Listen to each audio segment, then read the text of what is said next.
Hey everybody, this is Minion Soldier, and this is the Piracy Show. Now, because of yesterday's show, when I was kind of carrying around those crates in the inside of my cutlass, and because of some of your comments on the video, I went, you know what? I should probably go out and get some decorations for the interior of my Caterpillar. Just some random crates, some mission stuff, and just place it around the Caterpillar in different areas to kind of liven the ship up a little bit and give it more of a lived-in look, just kind of, I don't know, make it look more like a ship that isn't automatically regenerated every time. It's something that, has these little relics lying around within it to kind of say, oh, remember when I did that? Oh, remember when I did this? Just some odds and ends lying around the ship. And I thought, the Caterpillar would look really cool with a whole bunch of stuff. So I went out and I immediately saw a mission where it was retrieve the black box. Now, for those of you who've never seen the retrieve the black box mission and its objective, it's kind of unique. It has a bunch of flashing lights on it, which of course make it easier to see. There it is right there. And it also makes a bit of a sound. So it's not that hard for you to track down. So, I think, some odds and ends like this inside of the Caterpillar would look pretty cool. So I picked up the mission, and of course, these guys think I'm bringing them the black box. LOL, no, I've got a different idea. Now the trick is where in the Caterpillar to put it. And I thought, what would probably be a good idea is the command pod, because the command pod would probably, it needs a little bit of help with the lighting because it's probably not going to get fixes for a while. And with these flashing lights on this, and certainly on the, on the quantum beacon, as you can see, it's dynamically lighting up the environment as I'm walking around. So it might help navigating inside of that sort of command pod where things aren't always, they don't always have the best lighting. The problem is it doesn't really do all that much for the environment. It's not quite bright enough, but I don't know. I figured you kind of move it towards the front here, just behind the command console, just where the little riser where the pilot and the co-pilot sit. Just kind of stick it in there, and maybe that'll help illuminate the floor just a little bit enough so when you're in the wrong environments, it'll just make life a little bit easier. Maybe get a couple of them and, place them around in the command area. And I don't know. Maybe that would help walking around inside the ship, when you land in certain places and all of a sudden you can't see, even if you leave the ship powered on. So I know of a good wreck site on Yella. I'm going to go check it out and maybe, just grab some odds and ends and just stick them all over the ship and have some fun.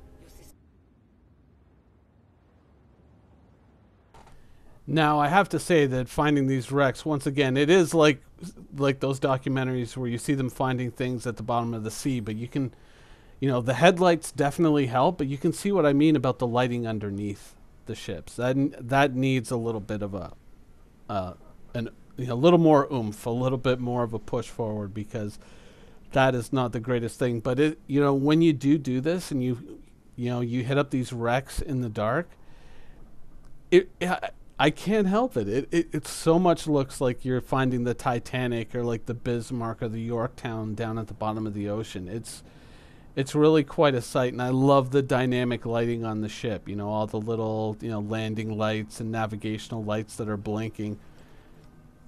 But here we are. That pod clearly, or that little thing is clearly not helping as much as we hoped it would. So yeah, we're going to hopefully we're going to find one at this wreck. Sometimes there is one, but a lot of the times there isn't. I think it's more, those things existing is more a reaction to a mission, and this is a site that, I've kind of set aside for myself that generally comes up very rarely in the mission table. So it's a great place where I can kind of go and experiment with things and generally not get interfered with. Now I'm going to go ahead and kind of double speed the footage from here. I mean, as interesting as it is to watch me pick up crates and then walk them back to my ship, it's not all that interesting. And, you know, I mean, I still had fun doing it, but I don't really think that it would make for that interesting of footage, just beyond kind of showing the process, which we can obviously speed it up. Now, of course, there are bugs, and often some of these bugs are telltales of a server that's not doing too well. You know, such as like crates getting stuck to one of your hands or something like that. Generally, I find that when those things start to happen, it's a sign that the server is maybe not long for this world. And, you know, unfortunately, that ultimately proved to be the case. But, you know, I still had fun doing it. I was not happy about the server crashing while I was doing it, but I was having fun. You know, I was thinking about it, and I was going like, what crate should go where? You know, all of a sudden I was becoming a bit of an interior decorator. I was like, well, these crates should go over here, and like this is a food crate, so it should probably go in the kitchen. Yes, that we got to make it make sense. You know, it's got to be logical. You know me. But yeah, I still like. I had fun wreck diving. I mean, even though honestly, there's really no money in it, or no significant amount of money other than to get yourself back on your feet. It's fun. It is. It's a fun way to spend your time. I wish we had, you know, much more interesting and better tools for this. I mean, like, one of my biggest pet peeves right now is getting in and out of your ship in 0G, because that was a problem that existed in 2.6.3 and before that. And the original Cutlass kind of solved that problem, because if you go up to the side door on the original Cutlass, you would get like the inner thought system would just say enter ship, and you would go okay, and it would just do this animation, and you would just enter the ship, and you would be fine. Whereas with so many other ships, you know, kind of transitioning from these environments has become problematic, especially like, let's say if I have the caterpillar tilted to a certain direction, you know, vertically, and, you know, whereas the plane is like 90 you know, it's orientated 90 degrees, the normal gravitational plane. As I transition from one to the other, it can end up just kind of like dumping me on my side, and then I have to go through that whole recovery animation. And I feel that, like, since we have all these automatic climb in and out of cockpit animations, which truthfully, not always the biggest fan of those. I have certain concerns how that will play out in VR, but, you know, we'll wait and see. I think that we should just have, like, when you're in 0G, I think we should just have just an enter the ship inner thought thing that pops up, and it just says, do you want to enter the ship? And it just says yes. And it just transitions you into the ship. I think that would probably be a better system, because obviously, you know, having that unique physics instance within the ship, and then that other one which is outside of the ship, that kind of envelope of space in which the ship exists, the conflict or the transition between those two environments seems to be causing a lot of issues. And I mean, to the point where you can be injured and or killed simply by exiting or trying to enter your ship in 0G. Like, even if you're just slowly inching forward, it can just flat out kill you. And that kind of sucks. You know, that kind of really, really sucks. Because there's so much stuff that you can go out and do, but, you know, this baseline thing really hampers that. I mean, I'm a huge fan of the Herald, right? Everybody knows that I am a huge fan of the Herald, always have been since day one. Asymmetrical Herald for the win.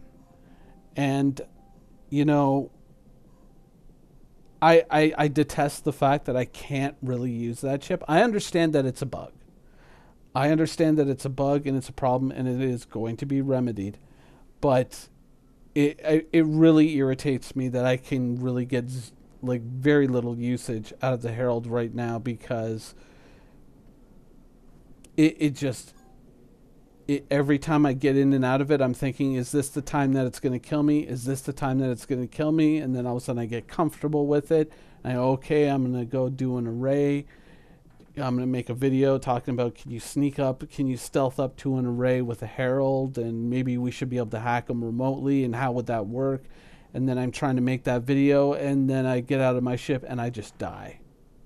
And then I just go, F this, and scrap the footage and say I'll come back to it later. You know, it's kind of, I really hope that we put a system like that in place. Until we get to a point where this is an issue that can be resolved. I think since that thing has existed prior in the game, I just think that it's something that we should have.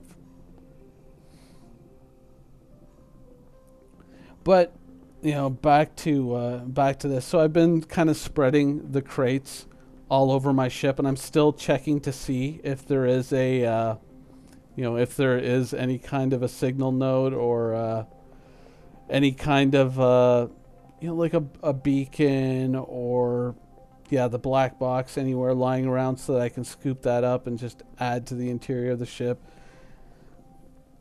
There you go. There's a sunrise off in the distance.